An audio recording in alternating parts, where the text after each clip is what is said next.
Assalamualaikum warahmatullahi wabarakatuh. Selamat pagi pemirsa TVmu dimanapun Anda berada. Kali ini kita bertemu kembali dalam acara Healthy Corner, program yang dipersembahkan oleh Muhammadiyah COVID-19 Command Center yang membahas tuntas mengenai pandemi COVID-19 di Indonesia. Dan kali ini tema yang kita angkat adalah suatu layanan yang diselenggarakan oleh Muhammadiyah COVID-19 Command Center Pimpinan Pusat Muhammadiyah.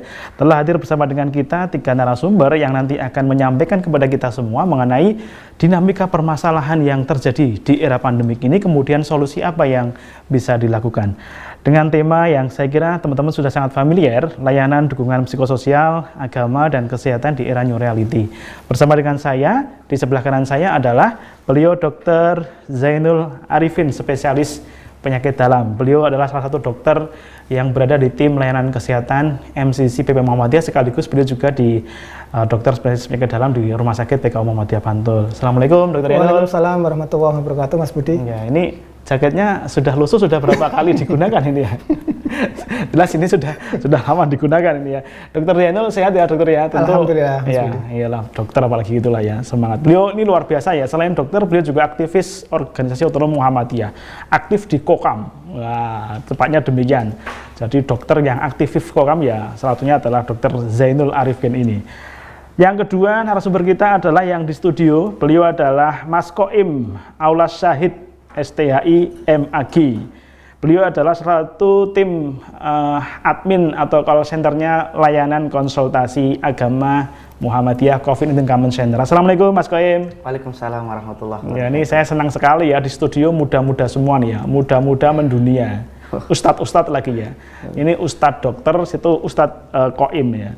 Dan terima kasih ya Mas Koim ya sudah hadir di acara kita di Healthy Corner kita di pagi hari ini. Iya. Dan satu lagi narasumber kita adalah beliau adalah Ibu Dr. Siti Urbayatun MSI psikolog. Ya, kita biasa manggil beliau adalah Bu Urba. Atau mungkin ada yang manggil Mbak Urba atau yang Kak Urba ya, tapi saya akan manggilnya Bu Urba. Beliau adalah psikolog dari UAD dan juga sekaligus konselor di layanan dukungan psikososial Muhammadiyah COVID-19 Command Center PP Muhammadiyah. Assalamualaikum Bu Urba. Waalaikumsalam warahmatullahi wabarakatuh. Ya, terima kasih Bu Urba. Ini Bu Urba masih di kampus ya? Bukan, work from home, di rumah menikah. Oh ya, luar biasa nih ya, komitmennya Bu Urba ini luar biasa nih, work from home. Kalau Dokter Zainul work from hospital. Nah, kalau Ustadz Koim kerja di masjid, bukan ya? Iya, work from kantor Tarji. Oh, work from kantor Tarji. Baik, terima kasih Bu Urba sudah bersama dengan kita di pagi hari ini. Dan kita nanti akan membahas mengenai bentuk-bentuk dukungan layanan yang akan diselenggarakan, yang sudah diselenggarakan oleh MCC yang kemudian memberikan solusi kepada masyarakat terkait di era pandemik ini. Kita ke Dokter Zainul dulu. Saya biasanya kalau manggil beliau adalah Mas Zainul. Ya. Sudah lama berinteraksi dengan beliau ya di beberapa tempat ya. Mas Zainul atau Pak Dokter Zainul. Ya, Mas Budi.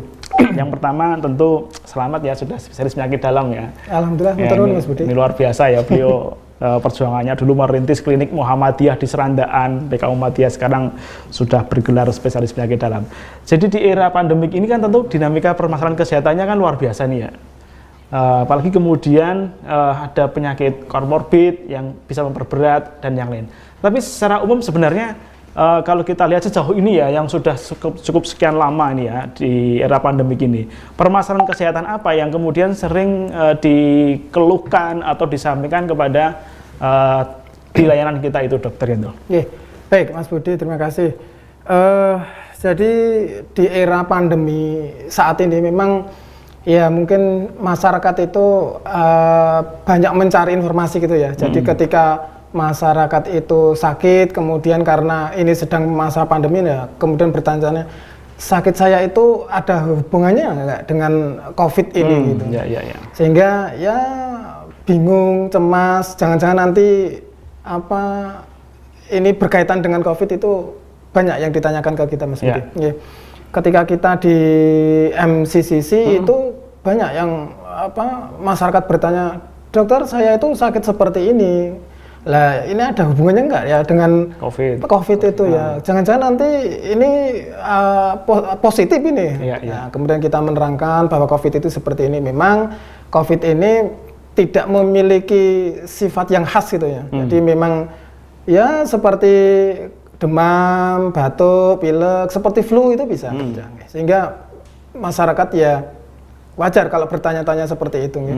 Dan untuk penegakan diagnosisnya pun memang harus memakai standarnya ya paling enggak ada PCR itu ya, PCR atau yang dengan metode swab itu. Ya kita terangkan, kita jelaskan ke masyarakat hal-hal yang terkait dengan COVID bahwa COVID itu tidak khas, kemudian ada seperti itu. Ya, bagaimana untuk mengetahuinya? Ya. Tentu harus untuk mengetahui bahwa itu positif atau tidak ya tentu harus dengan itu tadi dilakukan dengan kalau secara mungkin secara umum ya teman-teman yang konsultasi itu seperti apa sih? Mungkin saya dok ini saya itu sekarang dada saya sesek atau bagaimana? Mungkin ya ada juga yang dok saya demam sudah sekian hari tidak sembuh-sembuh itu bagaimana ya dok? Apakah demam perlu fisik ya demam yang lain ya? Iya demam fisik. Nah itu apakah perlu periksa COVID dokter? Ya. Kita seperti itu. Kemudian ada juga yang karena di berita itu kan ada atau di medsos yang COVID itu manifestasi atau muncul gejalanya itu ada juga yang diare, ada juga yang dibentuk kelainan kulit seperti ya itu ada dok saya sakit kulit seperti ini dokter, kemudian difoto dikirimkan, kita ditanyakan dok ini ada kaitannya enggak dengan COVID gitu, ini sakit kulit itu. Tapi memang ya bisa luas dan saya rasa wajar ya masyarakat untuk menanyakan seperti itu karena memang ini suatu hal yang baru dan tidak ada yang khas spesifik untuk COVID ini. Oke, baik. Terima kasih Dr. Nul. Ya, saya kira memang banyak ya. Kemudian apalagi kemudian dikit-dikit menghubungkan ya. Oh iya. Tadi kalau secara umum kan demam, pilek, batuk ya. Dok, ini saya pilek gitu ya. Baru ada mau juga pilek sih gitu ya. Tapi COVID bukan ya gitu ya. Ya, saya kira baik masih Dr. Nul. Jadi nah kalau di agama sendiri Mas Koim atau Ustadz Koim ya, kira-kira kalau tadi kan ini kan kita berbicara mengenai kesehatan ya, jadi kira-kira yang masuk ke layanan kita itu dinamikanya adalah ada yang batuk, ada yang pilek, ada yang kemudian diare, dihubung-hubungkan apakah ini adalah serta-merta adalah terinfeksi COVID. Kalau permasalahan di dalam agama sendiri atau di ibadah yang mungkin secara umum yang masuk, kira-kira seperti apa sih gambarannya Ustadz Koim? Ya, terima kasih Pak Budi. Jadi sepanjang kami tim konsultan keagamaan mendapatkan pertanyaan itu, kalau saya melihat itu pertanyaannya itu bervariasi sesuai dengan perkembangan keadaan. Jadi ketika misalnya edaran PP yang paling awal, kalau tidak salah di bulan Maret ya, dia keluar itu yang paling banyak ditanyakan itu bagaimana toh mengamalkan isi dari edaran tersebut. Nah, misalnya kalau Jumatan sudah diganti di rumah dengan sholat zuhur itu seperti apa nanti sholat zuhurnya seperti itu. Kemudian kalau banyak juga misalnya nanti kepala keluarga yang harus jadi imam, mau tidak mau harus jadi imam dengan mungkin hafalan yang sedikit atau bahkan tidak sedikit yang belum terlalu bisa mengaji, maka boleh nggak kita membaca sambil imam seperti itu, meletakkan Al-Quran ya. Jadi pertanyaan-pertanyaan seperti itu. Pas memasuki bulan Ramadan, mulailah lagi ya pertanyaan-pertanyaan seputar bulan Ramadan terkait dengan boleh nggak puasa gitu ya bisa ada juga seperti itu. Boleh nggak puasa kalau untuk menjaga imunitas tubuh kan gitu. Nah, dan juga ya terkait dengan pelaksanaan sholat tarawih dan juga sholat Idul Fitri. Nah, terakhir ini karena edaran terakhir PP ini banyak yang mempertanyakan terkait zonasi. Nah, ini yang merah kuning hijau itu yang unik-unik ini mulai ditanyakan di akhir-akhir ini. Kok nun sewu ada yang mengatakan kok tidak konsisten dan bagaimana konsep zonasinya sebenarnya Majelis Tarjih yang mewakili Muhammadiyah dalam wajah keagamaan dan sebagainya. Jadi ya sangat bervariasi sekali. Iya, terutama kalau sekarang mungkin yang sudah dinanti adalah terkait dengan Idul Adha dan korban ya, yang memang saat ini juga kita belum keluar ya. Iya betul. Baik, ya saya kira memang menarik ya, memang sangat situasional ya di kondisinya ya. Kalau di Ramadan, bagaimana tarawehnya, kemudian puasanya gitu ya. Ya saya sering melihat di data-data yang masuk di call center itu, boleh nggak puasa, enak banget ya nggak puasa gitu ya. Memang ada rusuh-rusuh tertentu ya yang tidak yang diizinkan untuk tidak berpuasa diganti dengan yang lain, misalnya sakit gitu ya. Betul. Tapi kalau sehat bugar gitu ya, seperti Dokter Yanul kemudian mengajukan tidak berpuasa, kan saya aneh gitu ya. Dan itu banyak juga ternyata. Baik, nah ini dinamika di konteks ibadah pada saat era pandemik. Bu Urba, kalau di psikologi sendiri Bu Urba, kira-kira dinamikanya seperti apa sih yang muncul ya ke masyarakat yang kemudian berkomunikasi dengan kita, terutama adalah di era pandemik ya. Kan banyak hal tuh, orang yang sebelumnya bekerja di luar tiba-tiba harus di rumah, seperti Bu Urba yang sekarang harus hukum home misalnya. Yang dulunya sering kelayapan tiba-tiba harus banyak di rumah. Yang dulunya suka nongkrong rame-rame harus di rumah dan sebagainya. Dinamikanya seperti apa sih Bu sebenarnya Bu? Matur nuwun. Jadi kalau di dalam psikologi itu COVID ini menjadi sebuah teror ya Mas ya, teror atau seismic event atau kejadian yang seismik yang mendunia. Bayangkan 8,63 juta orang di dunia ini dikonfirmasi COVID-19, 8,63 juta. Yang sembuh itu sekitar 4,23 juta. Yang lain meninggal, 459.000 itu meninggal. Nah ini seluruh dunia, seluruh media membicarakan itu semua. Nah manusia, terutama yang dia senantiasa makhluk yang senantiasa mencari tahu, ingin mencari informasi dan sebagainya, terpapar terus oleh berita-berita yang terus meningkat ya, bahkan sampai sekarang ini. Maka berdasarkan data yang kami peroleh, memang kemudian mereka merasakan ada perubahan luar biasa dalam kehidupannya. Maka menurut data yang kami peroleh itu ada sekitar 32% itu mereka khawatir tidak bisa beraktivitas kembali. Jadi mereka bisa nggak sih beraktivitas normal kembali begitu? Ini sebuah pertanyaan ya, pertanyaan yang terus terbawa, bahkan sampai sekarang mereka ini masih bertanya-tanya kapan ya kejadian ini akan berakhir begitu. Ini yang mendominasi Mas Budi. Jadi justru mereka itu takut apakah atau khawatir apakah mereka itu bisa kembali normal apa tidak. Gitu. Jadi ini ketakutan-ketakutan yang atau kecemasan yang tidak tahu siapa yang bisa menjawab. Gitu ya. Jadi kita bahkan juga belum bisa menjawab.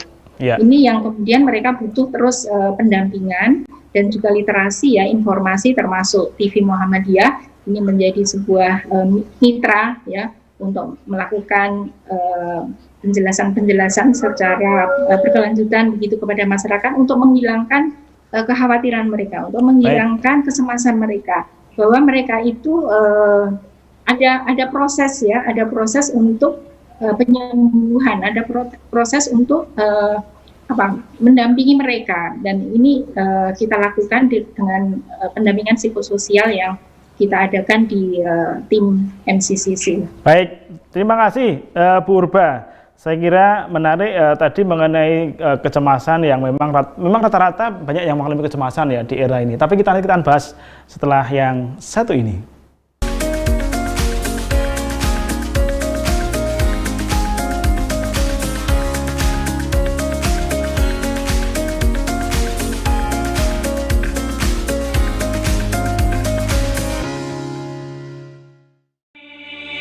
Coffee Talk, diskusi seru yang membahas berbagai kajian seputar COVID-19 dari berbagai sisi. Menghadirkan narasumber-narasumber yang berkompeten di bidangnya. Coffee Talk hadir memberikan informasi mencerahkan dengan pembahasan tema-tema menarik. Simak terus ya Coffee Talk persembahan Muhammadiyah COVID-19 Comment Center, live di akun-akun resmi Muhammadiyah COVID-19 Comment Center. Sebagai upaya pencegahan penyebaran COVID-19, langkah penyemprotan disinfektan di berbagai tempat terus dilakukan. Muhammadiyah COVID-19 Comment Center bekerja sama dengan berbagai pihak melakukan penyemprotan disinfektan di berbagai tempat, seperti fasilitas umum, tempat ibadah, dan sekolah-sekolah. Sampai saat ini, penyemprotan disinfektan telah dilakukan di 48.954 titik, di antaranya 10.422 tempat ibadah, 32.092 fasilitas umum, 5.959 sekolah, serta 481 gedung amal usaha Muhammadiyah. Ingat, disinfektan hanya untuk benda mati dan simak panduannya di Instagrammu COVID-19. Tetap jaga jarak, jaga kebersihan, selalu cuci tangan dan menggunakan masker. Bersatu perangi Corona.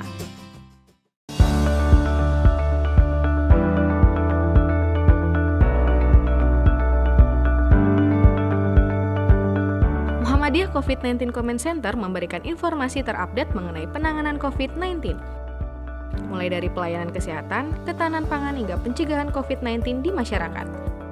Informasi dikemas dalam bentuk live press conference yang tayang 1 kali dalam 1 pekan dan disiarkan langsung dari kantor pimpinan Pusat Muhammadiyah Yogyakarta.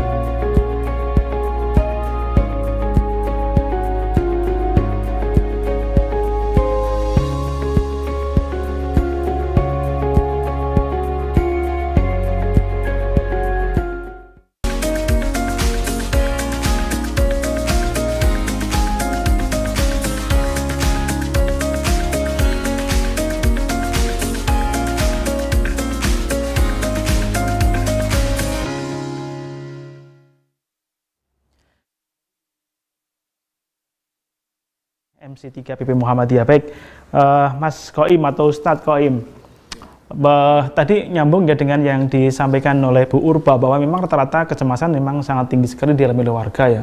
Selain itu mungkin susah tidur, kemudian juga mungkin mudah marah gitu ya, hal yang dialami oleh masyarakat. Selain cemas, tadi ya susah tidur, gampang marah atau mudah emosi ya. Nah, sementara banyak hal menyampaikan bahwa kalau memang kualitas spiritual kita bagus, keimanan kita bagus, sebenarnya cukup mereduksi yang demikian ya, selain strategi psikososial. Tapi saya mau termasuk juga mungkin kebingungan ketika beribadah. Ya. Nah, sejauh ini kemudian kalau kita lihat perjalanan bapak-bapak, ayah-ayah kita di Tarjih dalam memberikan panduan-panduan yang sudah dikeluarkan oleh Tarjih gitu ya. Dari awal sampai dengan saat ini sudah apa saja sih, Ustadz Qoim? Saya awalnya mau menanggapi itu tadi terkait kebingungan spiritual. Silakan. Ya memang kalau kita melihat itu, saya pribadi melihat ada beberapa faktor yang melatar belakangi. Misalnya di masyarakat kita itu muncul perbedaan ijtihad. Seperti itu ya. Yeah. Jadi antara apa yang diputuskan oleh Majelis Tarjih dan juga edaran PP Muhammadiyah dengan ormas-ormas lain, seperti misalnya MUI seperti itu. Nah, jadi sehingga warga kita sendiri pun kemudian mengatakan kok ada yang berbeda, sehingga itulah timbul, oh ini saya tanyakan aja ke Tarjih langsung mumpung ada konsultasi seperti itu. Nah, dari situ yang ingin saya tegaskan bahwa Tarjih sudah jelas, Majelis Tarjih punya manhaj tarjih di dalam menentukan hukum seperti itu ya. Misalnya saja dalam pendekatan dalilnya ada 3. Yang pertama pendekatan bayani, dari dalil-dalil secara tekstual, dalil hadis, kemudian Al-Quran, hadis dan juga kaidah-kaidah usuliyah dan fiqhiyah. Lalu dalil burhani, data-data ilmiah yang kemudian dikonsultasikan juga ditanyakan kepada tenaga ahli termasuk dokter misalnya Arifin dan juga dari aspek psikologis dan juga nanti dari aspek irfaninya betul-betul kepentingan umat yang berdasarkan keimanan dan ketakwaan seperti itu. Nah, dilatar belakangi oleh itu Majelis Tarjih dan juga PP Muhammadiyah telah mengeluarkan beberapa panduan ibadah khusus untuk di masa Covid. Di awal itu diletakkan, awalnya itu adalah prinsip-prinsip umum karena memang manhaj tarjih seperti itu. Jadi al-qiyam al-asasiyah namanya. Jadi prinsip-prinsip asas Islam yang mendasari nanti hukum-hukum yang ditetapkan. Nah, seperti itu. Jadi ada hifdzun nafs, bagaimana menjaga jiwa, kemudian la dharara wa la dirar, tidak boleh ada perbuatan yang membahayakan diri dan orang lain. Kemudian sadduz dzari'ah, tindakan preventif, menutup jalan menuju ke arah yang membahayakan atau yang merugikan. Nah, dari situ kemudian misalnya di edaran pertama itu keluar terkait dengan bagaimana pelaksanaan sholat yang awalnya di masjid kemudian dipindah di rumah masing-masing untuk menanggulangi potensi penyebaran COVID itu sendiri. Kemudian rukhsah terkait rukhsah seperti puasa, akan di situ ditekankan bagi yang merasa imunitasnya menurun maka boleh untuk tidak berpuasa dan menggantinya di hari yang lain. atau juga bahkan tenaga medis yang berada di garda terdepan, yang mereka semua memerlukan imunitas tinggi, maka dalam hal ini boleh untuk mendapatkan rukhsah dan juga terkait dengan penyelenggaraan jenazah dan lain sebagainya. Kemudian nanti pas masuk Idul Fitri juga begitu, terkait dengan tarawih, terkait dengan puasa dan juga Idul Fitri, pelaksanaan Idul Fitri, dan nanti insya Allah akan ada fatwa terbaru yang tadi ya, terkait dengan memang berat ya ketika kemudian membawa seperti misalnya katakanlah sholat Id kemarin ya, harus di rumah saja gitu ya, bagi kepala keluarga yang memang belum fasih untuk membaca, apalagi kemudian kepala keluarga yang mungkin jarang ngaji, gitu agak susah sebenarnya ya ketika kemudian tiba-tiba dia menjadi imam dan khotib gitu ya.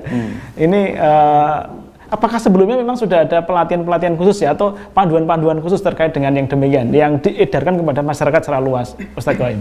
Ya, terkait dengan panduan secara praktis memang kalau kita lihat di edarannya itu tidak ada.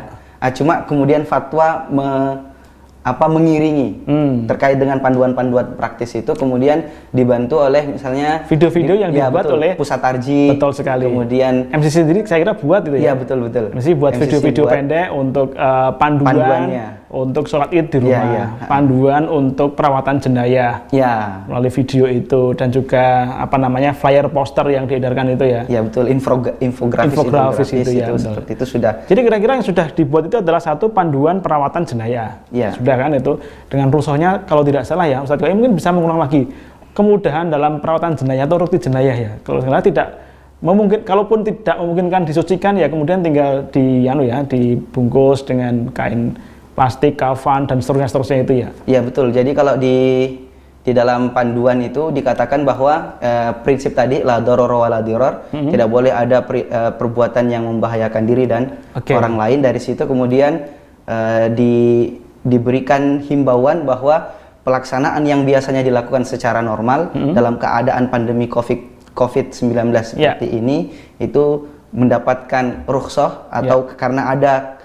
kesusahan yang al-masyaqqatu tanzilu manzilatal hajah. Jadi adanya kesusahan itu menempati keadaan yang dibutuhkan atau keadaan mendesak, sehingga diperbolehkan tidak menyelenggarakan jenazah, perawatan jenazah seperti biasanya, dan dikembalikan kepada protokol yang dikeluarkan oleh pihak yang berwenang. Nah, salah satunya adalah para tenaga kesehatan itu ya, sehingga kemudian mengurangi paparan risiko COVID. Karena jenayah juga sebenarnya masih punya peluang untuk memberikan paparan infeksi corona ini.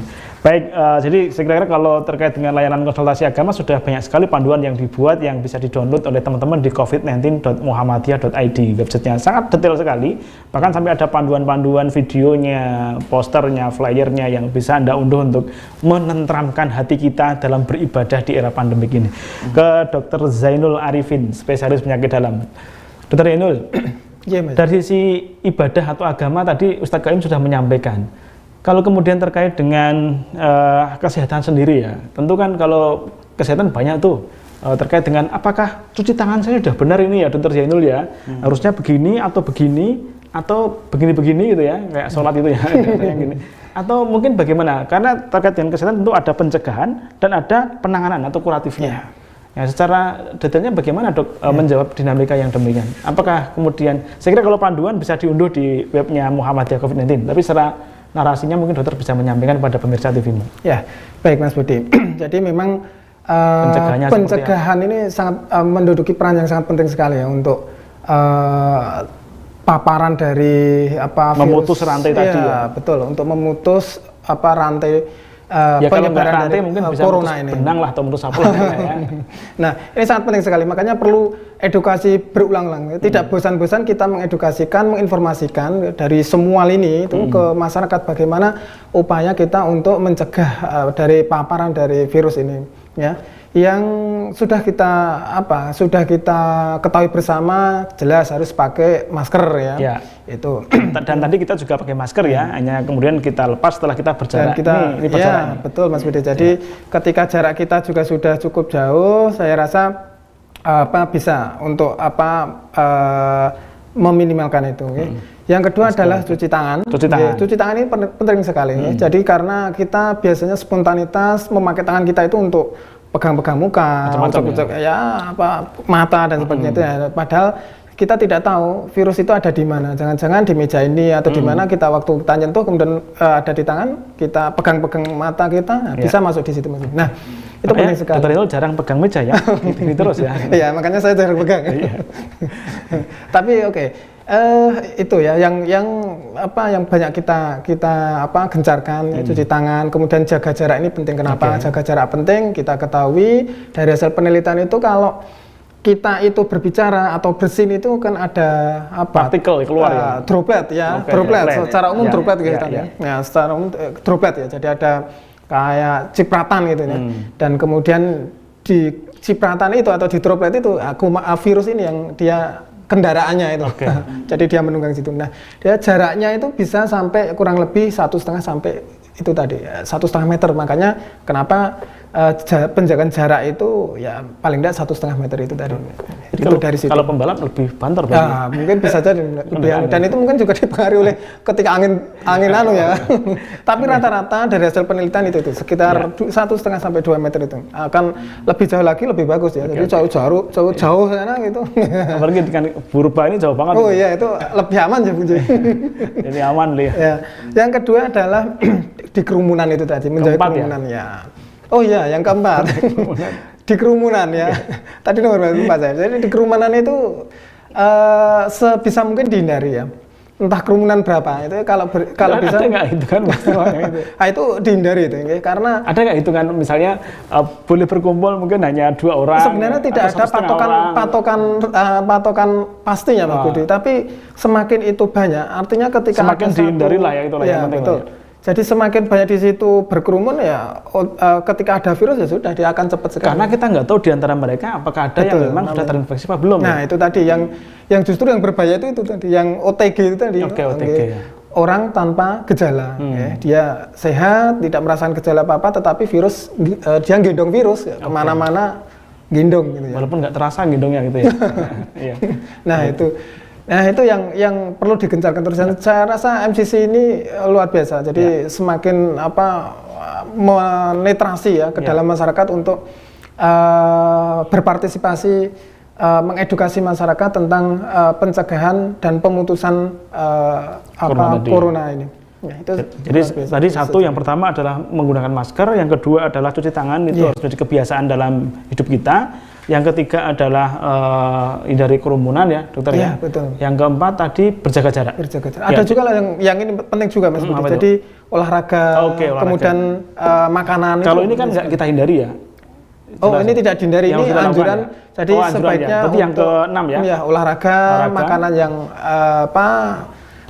nutrisi baik lah ya, nutrisi bergizi itu untuk dalam rangka menjaga daya tahan tubuh kita sehingga ketika ada kita. Baik, terima kasih Dr. Inul. Ini semakin menarik, kita akan bahas selepas yang satu ini.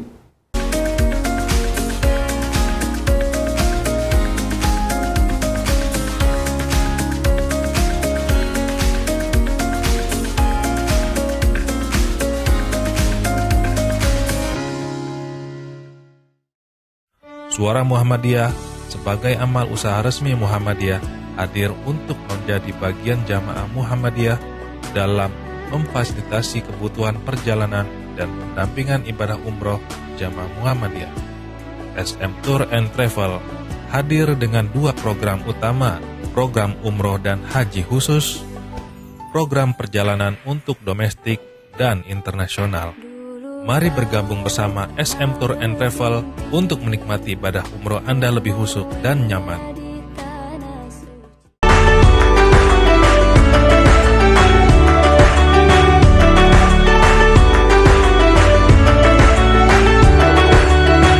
Dampak COVID-19 terasa jelas di sektor ekonomi, terutama kebutuhan pangan masyarakat. Muhammadiyah COVID-19 Comment Center dari pusat, wilayah, daerah, cabang hingga ranting telah membagikan paket sembako kepada masyarakat terdampak COVID-19.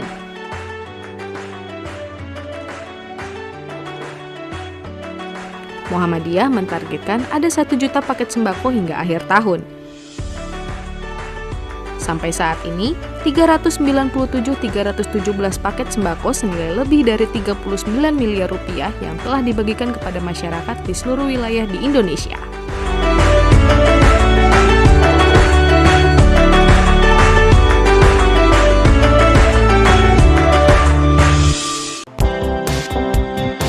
Muhammadiyah COVID-19 Comment Center telah membagikan ribuan masker kepada masyarakat di berbagai wilayah di Indonesia sebagai salah satu upaya untuk mencegah penyebaran COVID-19 di masyarakat. Sebanyak 339.218 masker yang telah dibagikan kepada masyarakat untuk terhindar dari COVID-19. Selalu physical distancing saat di luar rumah agar terhindar dari COVID-19, sehingga keluarga di rumah selalu aman. Bersatu perangi Corona.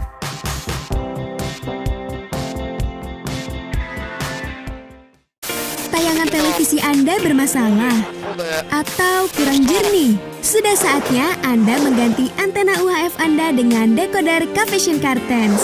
Selain harga terjangkau dan tayangan yang jernih, Anda dapat menyaksikan puluhan channel nasional dan internasional gratis selamanya. Anda juga dapat menyaksikan tayangan olahraga dunia. Tunggu apa lagi? Ganti sekarang juga. Cavision on terus.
Mengatasi masalahnya agak berbeda nih Mas Budi ya.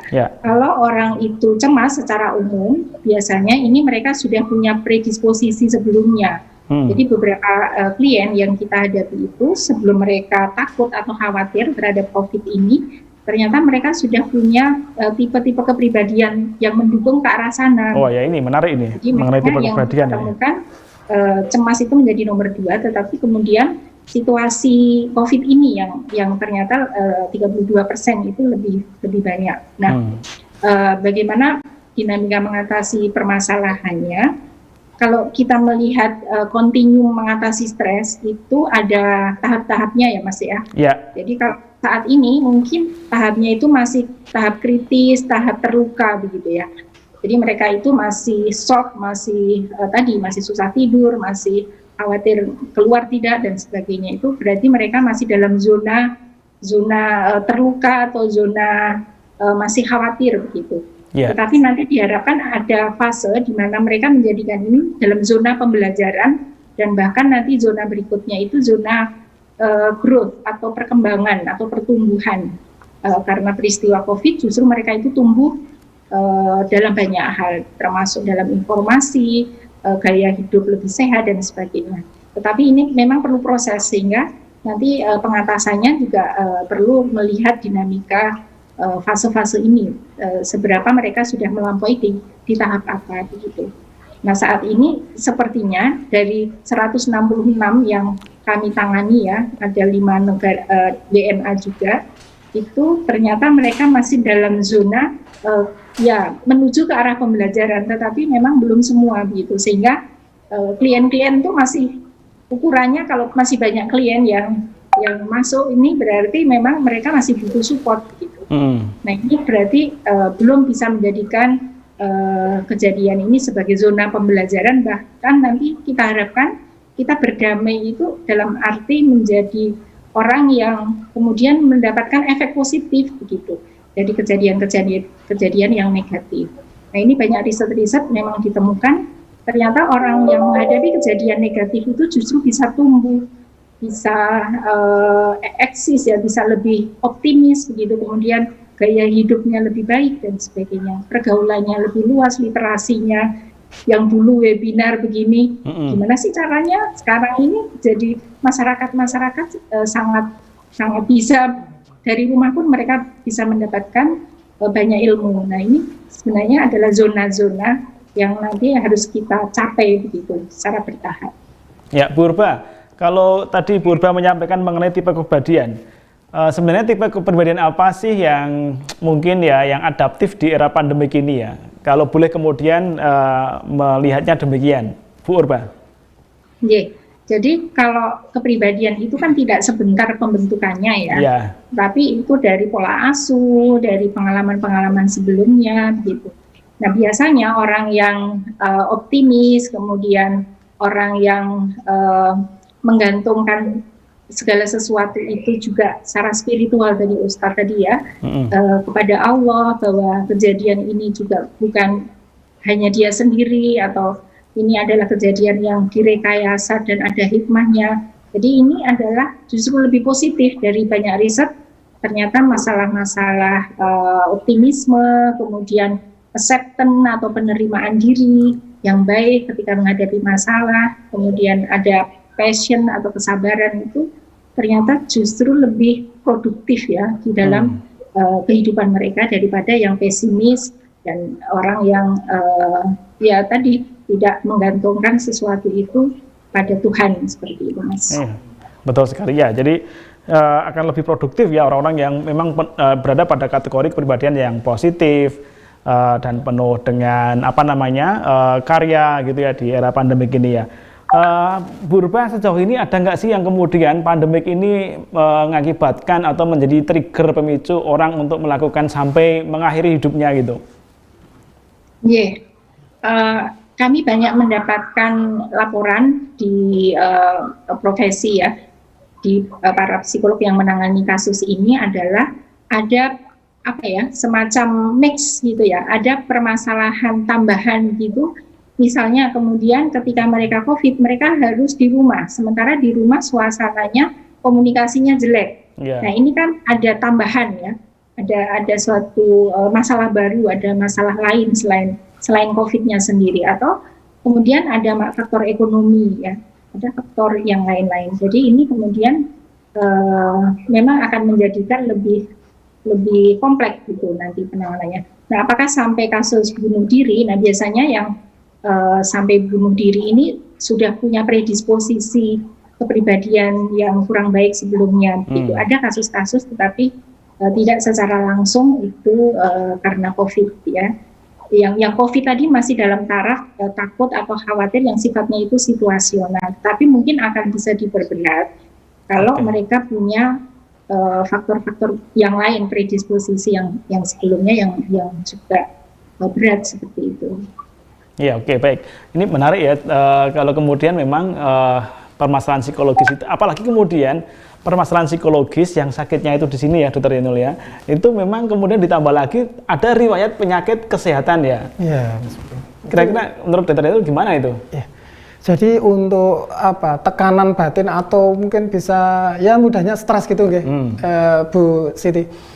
Jadi dari tinjauan medis sendiri, orang dengan stres yang berlama-lama itu sebenarnya juga akan sangat merugikan, menurunkan imunitas atau daya tahan tubuh. Jadi ketika kita itu stres, maka tubuh itu akan memberikan respon untuk mengeluarkan hormon, enzim dan sebagainya itu ya. Kalau dalam waktu dekat saja, mungkin awal atau akut lah, kondisi akut itu oke, dia sebagai daya atau akan mendorong tubuh untuk mempertahankan diri gitu ya. Tetapi ketika itu berlangsung kronis lama, nah ini justru akan menjadi seperti lingkaran setan. Jadi dia akan mendepresi atau mensupresi atau memukul daya tahan tubuh kita, menurunkan daya tahan tubuh kita, sehingga justru kita akan menjadi lebih lemah. Sehingga memang seperti kondisi saat ini memang harus ditumbuhkan semangat optimisme dan karya-karya yang positif lah untuk jangan sampai masyarakat itu jatuh secara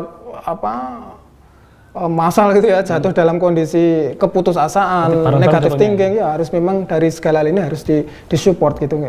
Saya rasa gitu Bu. Betul itu kasus yang kemudian pernah terjadi, yang bersangkutan punya riwayat penyakit yang akut, tetapi kemudian semangatnya yang luar biasa ingin sembuh gitu ya, optimisme yang sembuh, kemudian yang bersangkutan sembuh. Ya. Ada nggak seperti itu? Jadi dari data-data yang ada itu fatalitas atau angka kesakitan yang bikin dia fatal itu memang rata-rata itu adalah sudah memiliki penyakit penyerta sebelumnya, seperti hipertensi, diabetes dan sebagainya itu. Tetapi data juga menyatakan bahwa tidak semuanya seperti itu ya. Ada juga yang dia punya komorbid atau penyakit penyerta, tetapi kemudian dia sembuh. Ada juga. Karena dia memang optimis, semangat, berpikir positif, kemudian mentaati apa yang dianjurkan, ya, dari sisi psikologis, dari sisi medis. Semua ditaati, ya kemudian alhamdulillah bisa pulih kembali. Kembali ke Bu Urba ya, memang sangat menarik ya kalau kemudian kita berbicara mengenai bagaimana menumbuhkan semangat kembali ya. Tetapi tentu banyak faktor juga, ada faktor ekonomi, ada faktor sosial ya, ada faktor lingkungan ya. Jadi misalnya kemudian memang dia tidak punya kebiasaan banyak di rumah, tidak banyak bercengkrama dengan tetangga, kemudian secara ekonomi juga pada saat ini harus down ya, turun ekonominya. Lalu upaya apa secara psikologis yang kemudian bisa menumbuhkan yang bersangkutan dengan dinamika sekompleks ini, Bu Urba? Jadi kalau kita punya yang namanya coping behavior. Coping behavior itu strategi seseorang mengatasi masalah. Nah, banyak sekali masalah berat itu yang kemudian tidak terlalu berdampak, Mas Budi ya. Tetapi ada juga masalah ringan, tetapi dampaknya luar biasa. Nah, ini salah satu faktor mediatornya itu ternyata coping behavior itu, atau perilaku mengatasi masalah. Cara dia mengatasi masalahnya seperti apa. Nah, ini kan faktor manusia ya, faktor behavior ya, faktor perilaku yang sebenarnya itu bisa dilatih sebenarnya.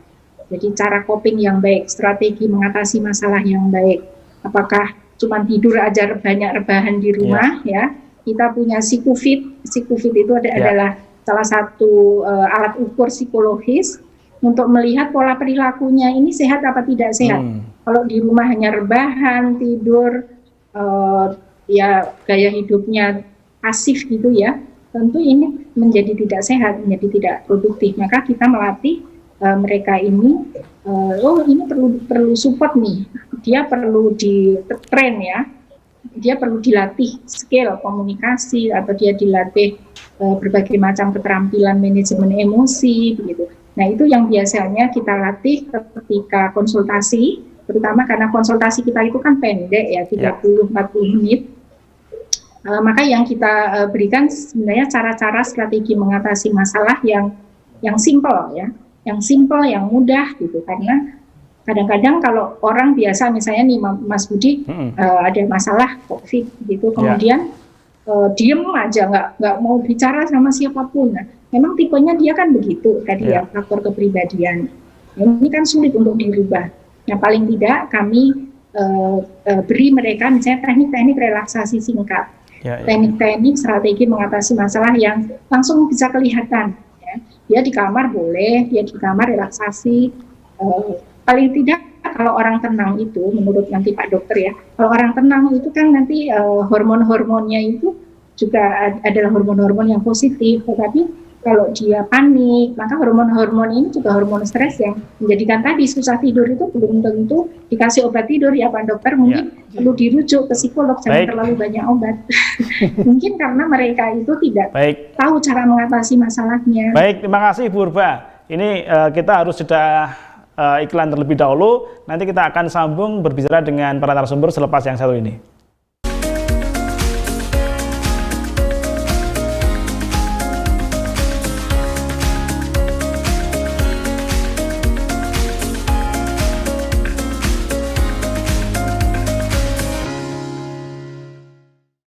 batik nasional Muhammadiyah sudah menjadi kebanggaan bagi setiap warga Muhammadiyah. Bahkan, pimpinan pusat Muhammadiyah secara resmi menggunakan batik nasional untuk pertemuan nasional maupun internasional. Dua kader Muhammadiyah, Iqbal dan Sarah, peraih medali emas di kejuaraan pencaksilat Asian Games, menjadi bagian ikon brand ambasador batik nasional Muhammadiyah. Kami bangga berbatik nasional Muhammadiyah. Untuk pemesanan lebih lanjut, hubungi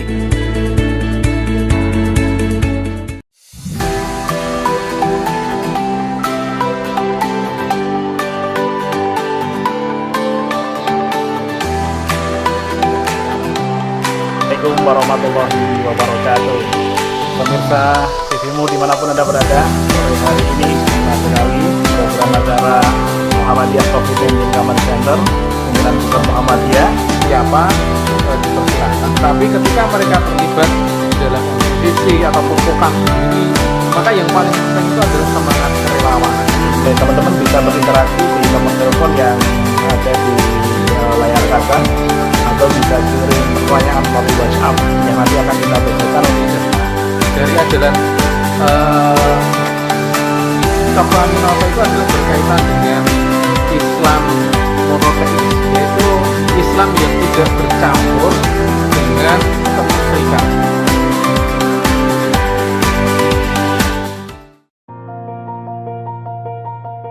Assalamualaikum warahmatullahi wabarakatuh. Apa kabar pelanggan setia majalah Suara Muhammadiyah?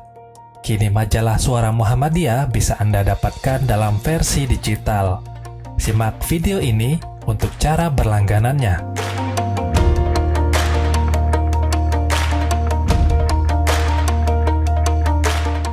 Siapkan smartphone Anda, pilih Play Store, lalu download aplikasi Suara Muhammadiyah Store.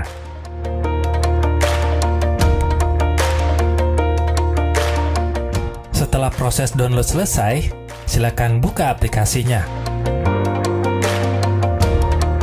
Jika Anda belum mempunyai akun, silakan untuk mendaftar terlebih dahulu.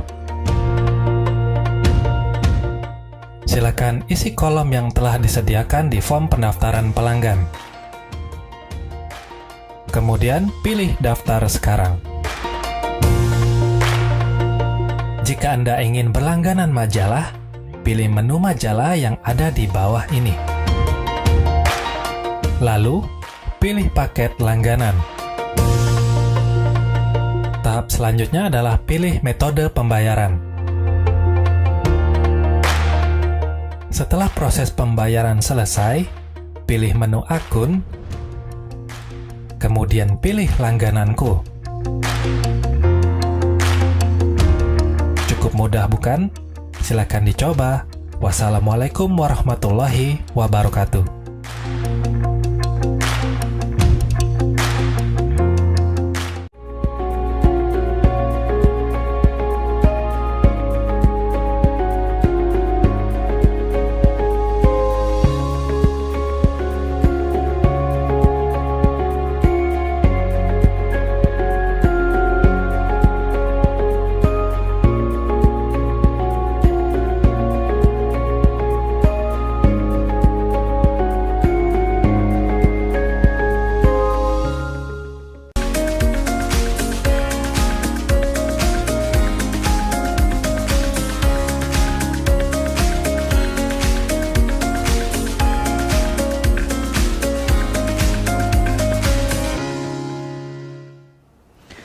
Pemirsa TVmu dimanapun Anda berada, kita kembali di segmen terakhir, segmen 4 untuk Healthy Corner di kesempatan kali ini. Baik, kita menuju kembali ke Bu Urba ya, tadi menarik ya, tentang teknik relaksasi untuk mengurangi permasalahan psikologis ya, apakah itu cemas, gelisah, dan yang lain.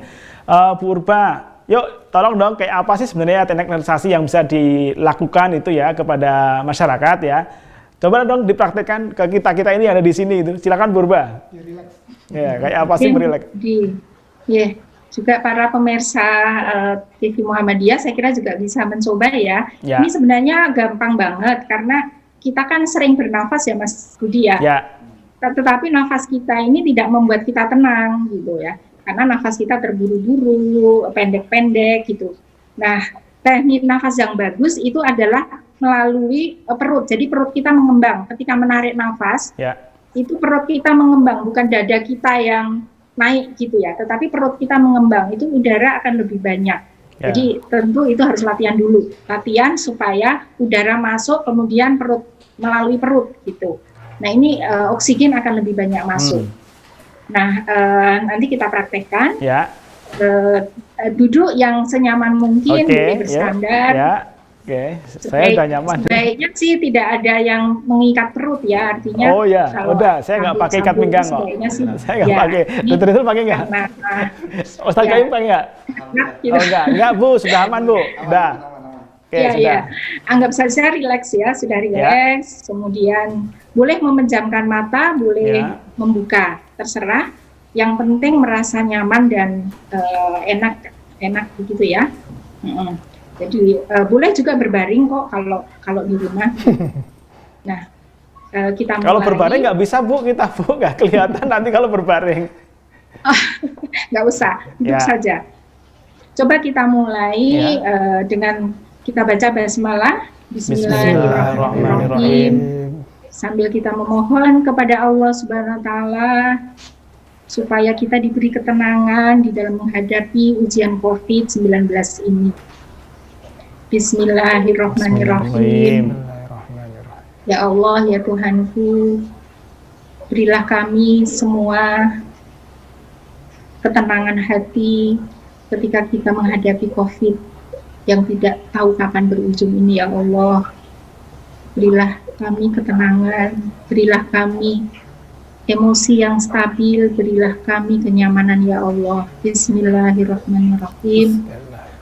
Kami akan melakukan relaksasi pernafasan. Bismillahirrahmanirrahim. Mari kita tarik nafas perlahan-lahan. 1, 2, 3, 4. Keluarkan perlahan-lahan lewat mulut. Tarik nafas kembali perlahan-lahan. Keluarkan lewat mulut pelan-pelan. Rasakan udara mengalir dalam tubuh kita. Rasakan udara mengalir dari mulut ke otak, ke tubuh kita, jantung, turun ke organ-organ. Rasakan udara yang sangat nyaman di dalam tubuh kita, mengalir ke seluruh tubuh kita. Rasakan rasa yang sangat nyaman. Anda merasa rileks, Anda merasa nyaman, Anda merasa tenang. Terus begitu Anda rasakan. Tarik nafas kembali, keluarkan perlahan-lahan. 1, 2, 3. Tarik nafas kembali, keluarkan perlahan-lahan. Tarik nafas kembali, keluarkan perlahan-lahan.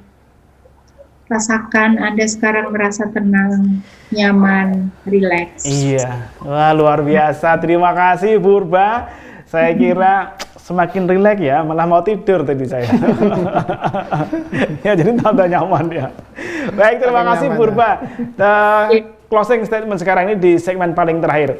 Mas Qayyum dulu, jadi kalau masyarakat saat ini masih menunggu tentang perkembangan COVID dan tentu tentang konteksnya di ibadah, jadi kira-kira mereka harus bagaimana? Silakan Mas Qayyum, sampaikan ke masyarakat. Ya, bagi masyarakat yang membutuhkan konsultasi terkait keagamaan atau pertanyaan-pertanyaan terkait ibadah di masa pandemi COVID-19 ini, dapat menghubungi call center keagamaan MCCC yang nomornya sudah tertera di layar televisi Anda semua. Bisa langsung. Oke, dan semua teman-teman, Bapak dari Majelis Takzir nanti akan membantu menjawab permasalahan terkait ya. Betul sekali. Baik, terima kasih Mas Qayyum. Dr. Yanul, silakan Dr. Yanul. Baik, terima kasih Mas Budi. Bagi Bapak-bapak, Ibu, masyarakat di seluruh tanah air, termasuk pemirsa mbak-mbak juga ya? Mbak-mbak, okay. Di seluruh tanah air, pemirsa TV-mu, Oke. Monggo silahkan apabila Bapak, Ibu, Mbak yang ingin berkonsultasi tentang masalah kesehatan, mungkin dengan adanya pandemi ini jadi ragu, penasaran, pengen tahu seperti apa, silahkan bisa berkonsultasi ke kami, tim kesehatan MCCC. Silahkan menghubungi nomor yang sudah tertera di layar kaca televisi Bapak Ibu sekalian. Baik, insya Allah kami akan memberikan bimbingan ataupun konsultasi yang insya Allah moga-moga bisa memberikan salah satu pemecah problem dari problem Bapak Ibu sekalian. Terima kasih. Terutama di kesehatan. Jadi Bapak Ibu sekalian tidak usah khawatir, usah ragu, telepon aja di nomor hotline call center layanan kesehatan MCCC, juga layanan untuk konsultasi agama tadi itu. Jadi dinamika. Bu Urba, silakan Bu. Singkat saja Bu. Jadi kalau yang masih resah, gelisah dan sebagainya harus bagaimana Bu?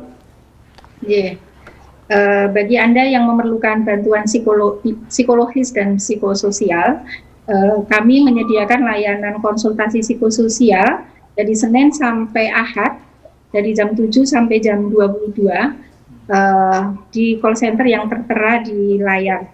Silakan, kami akan mendampingi Anda, baik itu permasalahan-permasalahan yang karena COVID ya terutama, maupun permasalahan-permasalahan yang lain. Kami akan berusaha untuk mendampingi Anda.